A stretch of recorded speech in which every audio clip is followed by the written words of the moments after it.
गरीब राम की संघर्ष गाथा। अब राम 45 साल का हो चुका था। दुनिया भर में उसकी पहचान थी, लेकिन माँ हमेशा उसके पास गांव के उसी पुराने घर में ही रहना चाहती थी। राम ने घर को भले ही बड़ा और सुंदर बना दिया था, मगर माँ का दिल वही मिट्टी, वही तुलसी का चौरा, वही खपरेल की छत चाहता था। एक दिन माँ की तबीयत कुछ बिगड़ गई। राम तुरंत विदेश से लौट आया। माँ का हाथ पकड़कर बोला, माँ, तू ठीक हो जाएगी। डॉक्टर ने कहा है तुझे कुछ नहीं होगा। माँ मुस्कराए, आंखों में ममता और गर्व का मिला जुला भाव था। बोली, बेटा, तेरा संघर्ष मैंने देखा है। आज तुझे पूरी दुनिया जानती है। पर एक सपना अभी अधूरा है। मैं चाहती हूँ कि भारत का कोई भी बच्चा गरीबी की वजह से पढ़ाई से वंचित न रहे। राम की आंखें भर आईं। माँ बोली, मेरा सपना है कि तू एक ऐसा विश्वविद्यालय बनाए जो गरीब के सपनों की पाठशाला बने, जहाँ किताब की फीस कभी रोड़ा न बने। राम ने माँ के हाथ पर सिर रखकर वादा किया, माँ, मैं तेरा ये सपना पूरा करूँगा। दुनिया का सबसे बड़ा और सबसे सस्ता ज्ञान मंदिर बनाऊंगा। कुछ दिन बाद माँ शांति से चल बसी। गांव के पूरे लोग रोने आए। राम माँ के चरणों में बैठा रोता रहा। उसकी आंखों में अब सिर्फ एक ही लक्ष्य था, माँ का सपना पूरा करना। ड्रीम यूनिवर्सिटी ऑफ इंडिया का शिलान्यास। राम ने पूरे देश के वैज्ञानिक, शिक्षाविद, टेक्नोलॉजिस्ट, समाजसेवियों को बुलाया। योजना बनी, नाम स्वप्न विश्वविद्यालय, ड्रीम यूनिवर्सिटी।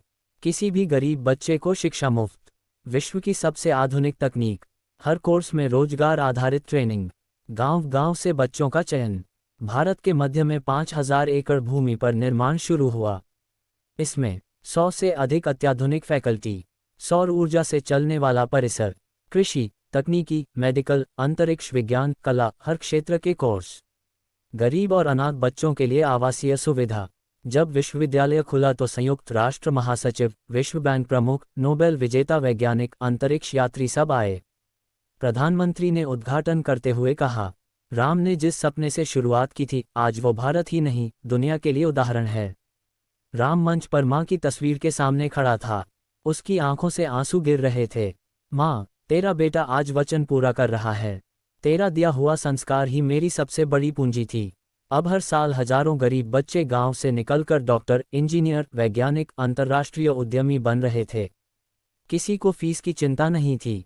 राम का मॉडल पूरी दुनिया में फैल चुका था। राम ने संयुक्त राष्ट्र में बोलते हुए कहा, ग्रेटर दैन, अगर हम हर गरीब बच्चे को शिक्षा दे सकें तो हथियारों की जरूरत ही नहीं पड़ेगी। दुनिया खुद शांति का घर बन जाएगी। मैं चाहता हूं आने वाले 50 सालों में दुनिया का हर बच्चा अपने सपनों को पूरा करने का अधिकार पाए। पूरा विश्व खड़ा होकर तालियां बजा रहा था।